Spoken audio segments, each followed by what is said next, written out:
Rainbow of love च्या खुल्या उपक्रमात आपल्यापैकी कुणीही आपले किंवा इतरांचे प्रेम व नातेसंबंध या संदर्भातील अनुभव शेअर करू शकता.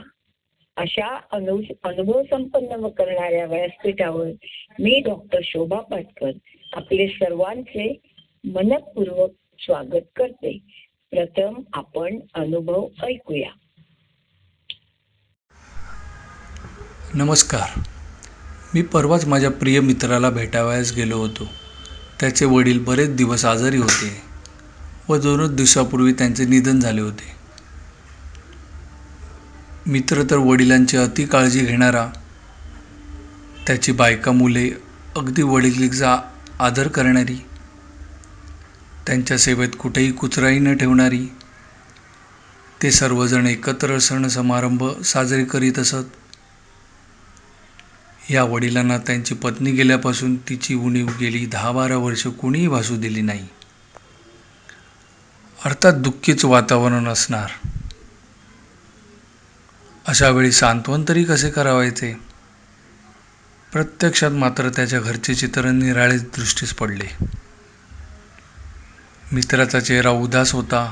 वडिलांविषयी बोलताना तो गहिवरला. डोळे भरून आले होते त्याचे, पण तितकेच. मित्राची 2 मुले कामावर रुजू झाली होती. त्याच्या बायकोने लांबून आलात म्हणून मला चहाही पुढे केला होता. 4 गोष्टी बोलून घरी जाताना मात्र मला प्रश्न पडला होता, यांचे वडिलांवरील अतोनात प्रेम गेले कुठे?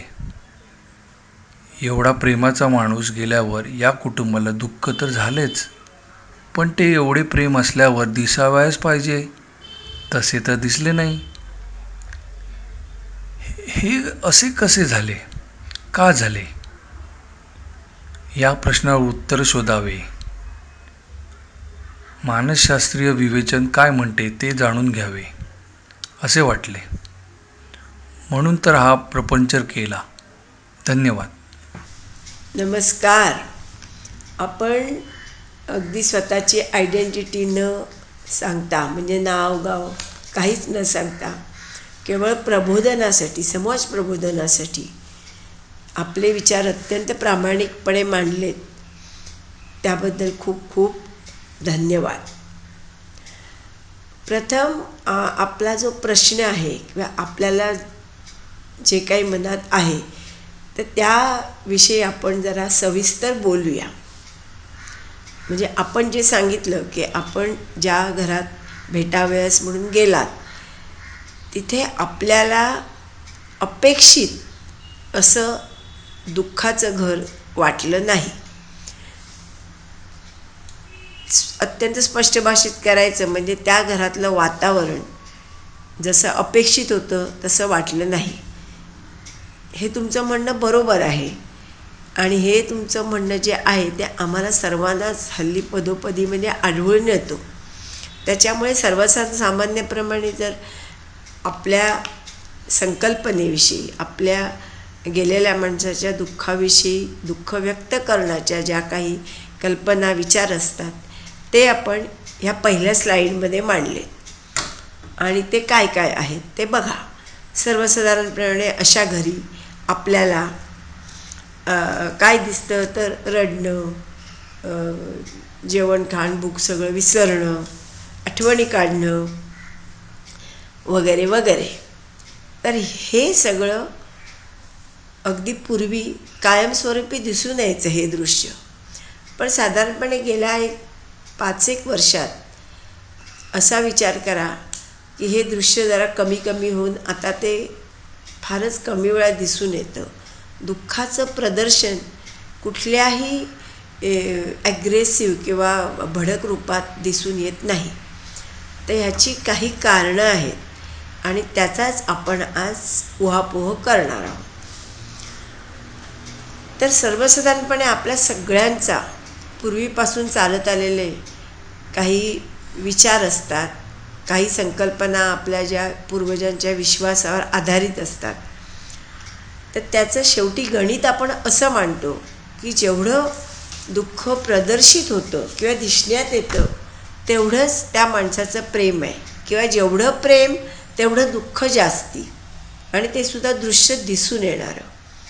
म्हणजे आता दुसरी स्लाईड बघा, की तराजू जर घेतला तर जितकं प्रेम तितकं दुःख, आणि ते सुद्धा दुःख आपण कशाच्या अनुभवावर मोजतो तर आपल्याला दिसतं ते दुःख.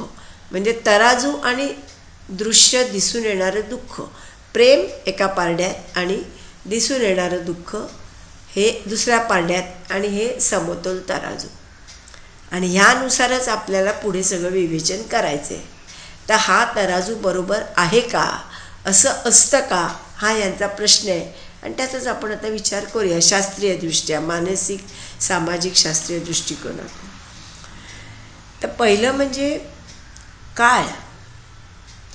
तर काळ म्हणजे म्हटलं तर सहज असं म्हटलं जातं की time is the best healer. म्हणजे जसा जसा काळ जातो तसं दुःख कमी होत जातं. आणि तितकंच हेही खरं आहे की काळानुसार संस्कृतीसुद्धा बदलते. म्हणजे बघा, आताच्या काळात आपण प्रेम म्हटलं तरी त्याच्यामध्ये सुद्धा स्पेस आहे, फ्रीडम आहे, कॉन्फिडेन्शियालिटी आहे, सिक्रेसी आहे, 4 ठिकाणी उच्चार न करणं, हे सगळी ही आत्ताच्या युवा पिढीची ही सगळी प्रामुख्याने घेण्याची, काळजी घेण्याची लक्षणं आहेत. आणि जशी जशी युवा पिढी बदलते समाजाबरोबर, संस्कृतीबरोबर, तसे आपण सर्वच बदलत असतो कळत नकळत. आणि त्यामुळे जर ह्या युवा पिढीचा, ह्या आजच्या समाजाचा विचार केला तर मृत्यूच्या शोकाचं, मृत्यूशोक म्हणतो त्याचं प्रदर्शन असं फारसं आढळून येत नाही. याचा अर्थ त्या माणसाला दुःख होत नाही असा नसतो. आता ह्याबाबत मला एक सांगायचं आहे की असं आपण म्हणतो की वृद्ध मनुष्य घरातलं गेलं तर प्रेम दिसत नाही, म्हणजे प्रेम नसतं का, असं नाही. कारण आपल्याला यांनीच सांगितले की आत्ता ज्या गृहस्थांबद्दल आपण बोलणार आहोत ते वडील आणि तो मित्र यांचं नातं खूप सुंदर होतं. त्या मित्रांनी वडिलांकरता सर्वच केलं. त्यांनीच नाही, त्याच्या कुटुंबियांनी, मुलाबाळांनी, सर्वांनी त्या वडिलांना प्रेमाने, आदराने, काळजीने, आस्थेने वागवलं. मग हे प्रेम तर होतं, पण ते दिसलं नाही. तर मग प्रेम आटतं का, ते वृद्ध होते म्हणून झालं का, असं नाही. त्याला एक सर्वसाधारणपणे वस्तुस्थिती कारणीभूत आहे. म्हणजे कशी, की जसं जसं माणूस वृद्ध होतो तसं तसं तरुण जी माणसं घरातली असतात त्यांचं स्वतःचं आयुष्य पण फुलत जातं. त्यांना स्वतःचा संसार होतो, स्वतःची मुलं बाळ येतात. आईवडिलांविषयी किंवा म्हातारा झालेल्या माणसाविषयी प्रेम आस्था नसते असं नाही, पण त्यांना त्याच प्रकारच्या प्रेमाचे दुसरे स्तोत्र, अदर सोर्सेस ऑफ लव उत्पन्न झालेले असतात. त्यामुळे ते प्रेम आटत नाही, पण त्या प्रेमाचं जे तीव्रता असते, दुःखाची तीव्रता, प्रेमाची तीव्रता ही नक्कीच कमी होते. साधं उदाहरण घ्या, म्हातारी माणसं कशाला, एका आईनं 4 मुलं आहेत, 4 मुलापैकी एक गेला. आईला सगळीच मुलं सारखी असतात, तिला दुःख होतंच. पण तिला 3 मुलं असल्यामुळे तिची जी काही मातृत्वाची आस आहे, तिची कर्तव्य आहे, तिचं प्रेम आहे, तिची काही तिला आयुष्यात पर्पज आहे की ह्या 3 मुलांना वाढवायचं, तो जवळजवळ शिल्लक असतो. त्यामुळे या मुलाचं दुःख जरी तेवढं असलं तर त्याची तीव्रता तिलाही जाणवत नाही आणि इतरांनाही नाही. पण हे जे एकुलते एक मूल असतं तर ह्याची तीव्रता त्या आईला जाणवली असती, समाजाला, कुटुंबाला, सर्वांनाच. म्हणजे ते दुःख, प्रेम तेवढंच, दुःख तीव्रता कमी. म्हणजे आपला तराजू असा राहील का, प्रेम 4 मुलं असताना आणि दुःख 4 मुलं असताना, प्रेम 1 मूल असताना आणि दुःख 1 मूल असताना निराळे असतं. म्हणजे हे नसतं, तसं नसतं. हा एक घटक झाला. दुसरा आपण बघितला, काळाच्या ओघात संस्कृती बदलते, त्यामुळे प्रेमाचं दृश्य प्रेम आणि दृश्य दुःख ह्याच्यामध्ये तफावत असू शकते. कारण सगळी दुःख सगळ्यांना दिसून येत नाहीत आणि दिवसेंदिवस दुःखाचं प्रदर्शन कमी होते. आता तिसरी स्लाईड बघूया. तिसरी स्लाईड आहे मृत्यूचे प्रकार म्हणजे काय? मृत्यू हा मृत्यूच असतो आणि मृत्यूमुळे दुःख होतं, त्याला आपण शोक म्हणतो. पण त्या शोकाची तीव्रता, त्या शोकाची क्वालिटी ही मृत्यूच्या प्रकारावर सुद्धा अवलंबून असते. उदाहरणार्थ, आता ह्या स्लाईडमध्ये दाखवल्याप्रमाणे मी त्याचे 3 भाग केलेत: अपेक्षित मृत्यू, अनपेक्षित आणि काहीसा अपेक्षित, काहीसा अनपेक्षित. आता अपेक्षित मृत्यू कुठे असतो? तर बाबा, माणसाला कॅन्सर झालं, दुर्धर आजार झाला आहे, अपंगत्व खूप आलं आहे, इंजुरी खूप मोठी झाली आहे, तर आपण मनुष्य त्यांनी जसा जसा खचत जातो किंवा पक्षघात, पॅरालिसिसने अंथरुणात असतो, तेव्हा आपल्याला थोडा आजार हा बरा होणार नाही याची कल्पना असते. त्यामुळे आपण त्याच्या मृत्यूला तयार नसतो. त्याच्या मृत्यूचं दुःख पचवण्याची तयारी आपली होत असते. मृत्यूसाठी कोणच तयार नसतं, माणूसही नसतो आणि त्याचे नातेवाईकही नसतात. पण त्या मृत्यूचं दुःख सोसण्याची तयारी सुरू झालेली असते, त्यामुळे त्याची तीव्रता तेवढी वाटत नाही. तोच तसाच प्रकारचा मृत्यू वार्धक्यामुळे. आता जर आपण अनपेक्षित म्हटलं तर तो शोक कधी दिसून येतो की अगदी बाबा अपघात झाला, म्हणजे आत्ता मूल घरातनं बाहेर पडलं आणि ॲक्सिडेंट झाला. मनाची इतकी तयारी नसते की मनुष्य तरुण आहे, इतक्यात काय होणार नाही, त्याचं फुलण्याचं, संसार फुलण्याचं वय आहे, त्यात अपघात झाला. हासभास नसताना ते दुःख खूपच, आवेग त्या दुःखाचा प्रचंड असतो, वेग, आवेग, तीव्रता प्रचंड असते. अकाली झाला तर आणि दुःख. अकाली वयात दुर्धर आजार जरी असला तरी विचाराने माहिती असतं की आजार इतका कठीण आहे, बरा होणार, ते मनुष्य जाणार. पण त्याच्याबरोबर दुसरेही प्रॉब्लेम असतात की तरुण घरातला कर्ता पुरुष जातो किंवा करती आई जाते, मुलांचं काय, संसाराचं काय, संगोपनाचं काय, हे जे प्रश्न असतात भेडसावत, त्यामुळे दुःख जास्ती होतं, तीव्रता वाढते. आता तिसरा प्रकार मी लिहिला आहे काहीसा अपेक्षित, काहीसा अनपेक्षित. म्हणजे अवघड शस्त्रक्रिया किंवा लढाईला सैन्यातले पुरुष कसं होतं की विचार माहिती असतो की यांची मृत्यू होण्याची शक्यता जास्ती आहे. ऑपरेशन टेबलवरचा मनुष्य मृत्यू पाहू शकतो हे माहिती असतं. विचाराने मनुष्य तयार असतो, पण भावनेने तो गेल्यावर अतीव दुःख होतंच, कारण शेवटी तोही एक प्रकारचा अचानक असतो. फक्त माहिती असतं की इथे शक्यता जास्ती आहे, म्हणून काहीसा अनपेक्षित, काहीसा अपेक्षित असं मी लिहिलेलं आहे. आणि त्यावेळेस थोडासा माणसाला गिल्ट वाटतो, अरे मग ऑपरेशन नसतं केलं तरी चाललं असतं, कशाला आपण कन्सेंट दिला. खरं आपण चांगल्या हेतूनच देतो, कारण बरी होण्याची शक्यता जास्ती असते. पण कुठेतरी मृत्यू झाल्यावर आपण विचार करतो, अरे आपण नाहीच ऑपरेशन केलं असतं तर बरं झालं असतं. पण हे माणसाच्या मनाचे खेळ आहेत. पण याबरोबरच गिल्ट असेल तर दुःख आणखीन जास्ती होतं. किंवा लढाईत सैन्यात मुलाला भरतीच होऊ दिलं नसतं, आईवडिलांना वाटू शकतं. पण हे सगळे आफ्टर थॉट्स आहेत, खरे असले तरी जाणून बुजून नसतात, पण त्यामुळे दुःखाची तीव्रता वाढते. आता नंतरचं आणखीन काही कारणं आहेत का? आहेत. ते म्हणजे हा जो शोक आहे हा तर प्रत्येक प्रकारच्या मृत्यूशी संलग्न आहे. पण त्या शोकाचं कधीकधी ही वस्तुस्थिती आहे की मी म्हटलेलं आहे की काही वेळेस मृत्यू दिलासादायक असू शकतो. तर दिलासा म्हणजे काय असतं की मनुष्य खूप पॅरालिसिस झालं आहे, त्याला स्वतःला जीणं नको आहे. इतराच्या सेवा करताना माणसं प्रेमाने करतात, पण शेवटी त्याचा ताण सेवा करणाऱ्या व्यक्तीवरही पडतो, शारीरिक, मानसिक, आर्थिक सगळा. तो खूप विलंब झाला तर कुठेतरी थोडासा रिलीफ येतो, म्हणजे असं वाटतं नाहीतरी बरं होणारच नाही, मग त्यापेक्षा मृत्यू बरा.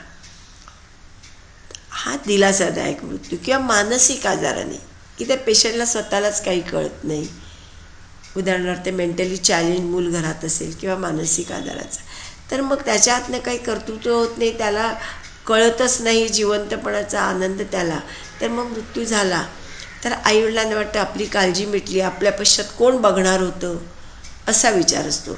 किंवा एखादा मानसिक रुग्ण व्हायलंट होत असेल, प्रेम जरूर असतं, मुलगा म्हणून, मुलगी म्हणून, नवरा म्हणून. दारुड्या असेल, त्याचा त्रास होत असेल, तर किती प्रेम असलं तरी शेवटी त्याचा जर त्याच्यापासून डिस्ट्रक्टिव्ह मनुष्य असेल, तुमचा रिस्पेक्ट, तुमची तब्येत, तुमची सगळी आर्थिक गणितं जर बिघडत असतील, तर मग अशा माणसाच्या मृत्यूनंतर नक्कीच दिलासा मिळतो. आणि हे मी प्रॅक्टिसमध्ये खूप बघितले. त्यामुळे हे सत्य आहे आणि ते वस्तुस्थितीला धरून आहे आणि ते वाटलं तर त्यात काय गैर आहे असं मला वाटत नाही. आता संशयित मृत्यू म्हणून हा जो एक प्रकार आहे, ज्याला मी अजूनपर्यंत स्पर्श केला नव्हता, ते मुख्य मी शेवटी ठेवले. संशयित म्हणजे जेव्हा मृत्यू आजारामुळे होतो, इंजुरीमुळे होतो, ॲक्सिडेंटमुळे होतं, अकाली म्हातारपणामुळे होतो, किंवा काही जे घटक जे आपल्या पलीकडचे, we cannot control, beyond our control, human control, त्यामुळे झाला, तर मग आपल्याला ते मृत्यू ॲक्सेप्ट होतो. म्हणजे आपला इलाजच नसतो, आपल्या हातात नसतं. पण जर कुठल्या तरी दुसऱ्या माणसाने सुडाच्या भावनेने घातपात करून तसा मृत्यू असेल, तर आपल्याला सुडाची भावना होते, अरे तुझ्यामुळे हे सगळं झालं, मी पण बदला घेईन. किंवा एक प्रकारचा द्वेष, राग येतो की नैसर्गिक आपत्ती नाही, माणसाकडनं जेव्हा आपत्ती येऊन मृत्यू होतो तेव्हा त्याचा खूप राग येतो. हा झाला या संशयित मृत्यू, की जिथे राग, द्वेष, सूड या भावना नक्कीच असतात दुःखाबरोबर. हे सगळं झालं आणि हे पटण्यासारखं आहे. परंतु याच्या पलीकडे एक आहेच जे जीवनातलं सत्य, की अखेर मृत्यूशोक कसा दाखवला जातो. म्हणजे एकाच कुटुंबात आई, मुलं, वडील आणि इतर कुटुंब आहे, या सगळ्यांचा शोक व्यक्त करण्याची पद्धत निराळी असते, कारण व्यक्ती तितक्या प्रकृती, त्यामुळे माणसाच्या स्वभावानुसार प्रदर्शन केलं जातं. म्हणजे आता जर थोडक्यात आपण तराजू बघितला तर एका बाजूला प्रेम जिथे सगळीचकडे असतं, सगळ्याच मातेचं अपत्यावर प्रेम असतं, नवऱ्याचं बायकोवर असतं, मुलाचं आईवर असतं, मुलीचं वडिलांवर असतं, हे सगळं आहे. मित्राचं मैत्रिणीवर असतं, मित्राचं मित्रावर असतं. पण हे सगळे घटक जमे धरले तर ते जे दुःख प्रदर्शित होतं, दृश्य, तेवढंच ते दिसतं असं नाही. म्हणजे हा तराजू जर आपल्याला इक्वल करायचा झाला तर त्यात एकच आहे की एका पारड्यात प्रेम आणि दुसऱ्या पारड्यात दृश्य स्वरूपात दिसलेलं प्रेम आणि दुसरं अदृश्य, म्हणजे आपल्याला दिसून येत नाही ते. आता हे अदृश्य प्रेम कुठचं मी म्हणते तर बघा, आपण सहज म्हणतो की हा माणूस सावरला आहे. तो सावरलेला नसतो. म्हणजे कसं, त्याची जखम भरून आलेली असते, रक्त जखमेतनं वाहत नसतं, पण त्या जखमेतलं ते रक्त गोठलेलं असतं किंवा जो दुःखाचा वार झालेला असतो तो दिसून येत नाही, कारण ती जखम सुकते, दिसणारी. पण ती आतून त्या माणसाच्या रक्त गोठण्याचा, तो जो वार झाला त्या जखमेचा कुठेतरी काटा बनतो आणि ते शरीराचा भाग बनतो. त्याच्यामुळे हे न दिसणारं दुःख, म्हणजे जवळच्या माणसाचा मृत्यू झाल्यावर तो काटा आतून टोचतो, ते फक्त त्या व्यक्तीला माहीत असतं. त्याला तो सतत टोचत असतो, त्याला आपण सल म्हणतो, की ती सल राहते. आयुष्याचा एक भाग निकामी झाल्यासारखा वाटतो मानसिकरित्या.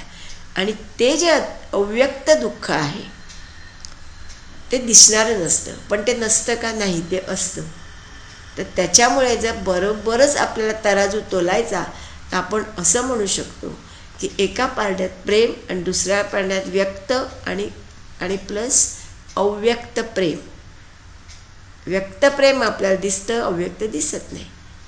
त्याच्यामुळे हा तराजू समतोल राहायचा किंवा समतोल मानायचा तर त्या सगळ्याचा संबंध प्रेम आणि दुःख, व्यक्त किंवा अयुक्त असं मानलं तर ते समीकरण बरोबर येईल.